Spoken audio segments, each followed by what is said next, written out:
Some research by the University of York has just come out that reveals some, not shocking, because I think it isn't really surprising any of us at this point, but some really devastating statistics on the effect of austerity during the first Cameron ministry, during the coalition government of 2010 to 2015. And what they've essentially said here, the big figure, is that austerity in England alone has been linked to more than 50,000 extra deaths in just 5 years. So that's 10,000 extra deaths every year. There's a really good article by The Guardian on this, and we'll link it in the description. And essentially what they kind of lay out is, that cuts to the NHS, public health, social care, and many other sectors have basically killed people, right? Because a lot of people, especially the most vulnerable in society, were very dependent on those things, and a lot of people still are, to survive, not to even thrive, right? I mean, the standards should be that our public services aren't just designed to give people the bare minimum to live. It should be they're designed to give people the opportunity and the ability to thrive in our society, and especially in a society as rich as the UK, but not even survive anymore, because the budget cuts were that harsh and they were that severe. And then David Cameron goes on in an interview in, I think it was 2019, saying about how he wished that he'd done austerity quicker, faster and harder to try and get it over and done with quicker. The effects would have been even more devastating, even more damaging, if that had been the case. The research also found that a slowdown in life expectancy improvement coincided with the government's cuts, especially when it came to healthcare and social care, as you'd expect. It's very much what we already knew, basically, isn't it? I think pretty much everyone knows austerity hurt a lot of people, and this is yet more evidence that it caused a tremendous amount of human damage. I mean, the human cost of this was unbelievable. And let's be clear as well, it's not a good enough excuse, but the excuse that it was, well, we had to do it because it was good for the economy and the economy was in a bad situation, is bollocks, right? That's a load of shite, because we just had the worst decade of wage growth since the Napoleonic War, right?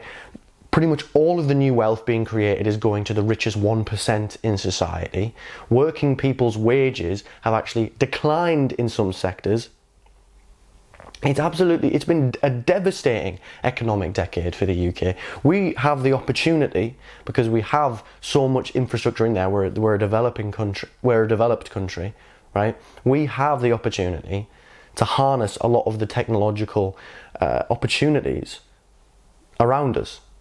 And we keep messing it up because we have this ridiculous commitment towards looking after the wealth and the influence of a very, very small group of individuals in society, rather than looking after everyone else, providing good jobs and making sure we have high quality public services and, empowering ordinary people. And the Conservatives just do not agree with that at all. And of course, this happened when David Cameron was Prime Minister. And the Liberal Democrats, of course, were in government, so they have to take a big chunk of that blame as well. People, suffering and dying on their watch. So, but Boris Johnson wasn't Prime Minister. Rishi Sunak wasn't Chancellor. Priti Patel wasn't Home Secretary, etc., etc. So this is a new group of Tories, and they're promising to spend more, invest more in public services, infrastructure, working people, green development and things like that. So they've learned from their mistakes, right? Well. Have they? Because the NHS is still being gradually privatised. The new plan for social care will really hurt working people by increasing national insurance contributions. They're going to be lowering the age at which you start repaying your student loans, and they're probably going to be increasing the amount that you have to pay in your student loans. So young people are going to get screwed over even more. We're not even on track to meet our net zero by 2050 climate agreements. The NHS is in absolute tatters. You know, the elderly and vulnerable people in the social care system were essentially left for dead in during the worst points of the pandemic. You know, people not being tested, even if they might have had COVID when they were brought into care homes and things like that. Absolutely ridiculous. And all the while, the pay rises that ordinary working people get are absolutely minuscule. Minuscule. Boris Johnson and Rishi Sunak and all the rest of them, all of the Conservatives, fully supported austerity in 2010, right through to when they suddenly switched in 2019. And the truth of the matter is they haven't even really switched.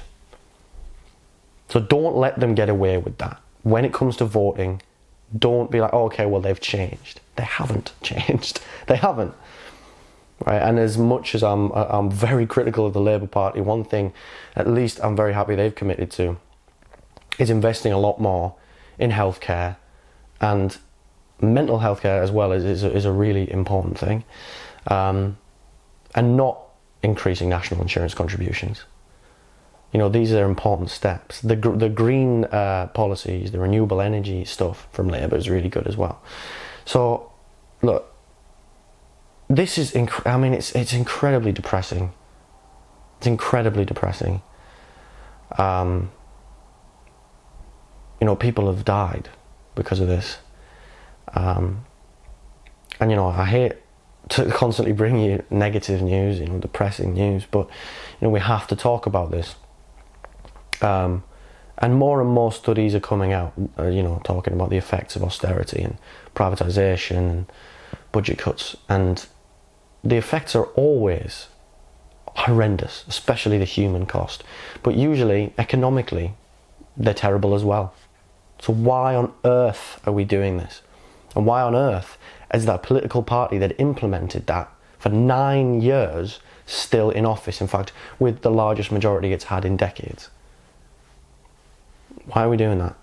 So when I say don't let them get away with it, I mean call them out when they say when they say things like that, when they claim to no longer be a party of austerity, when they claim that it was necessary, when they claim that, you know, it was just a tough decision but we were all in it together. And vote for someone else, for God's sake. I want to hear your thoughts. I'm interested in what you guys think about this. You know, do you think that austerity was potentially an economically wise thing to do, but the human cost was perhaps too much? Or do you think it wasn't even, you know, economically a good idea? That's the view I hold. Yeah, I'm interested, so leave your comments below. It'd be good to have a conversation about this. But thank you all very much for watching, as always, and I'll see you in the next one. Cheers.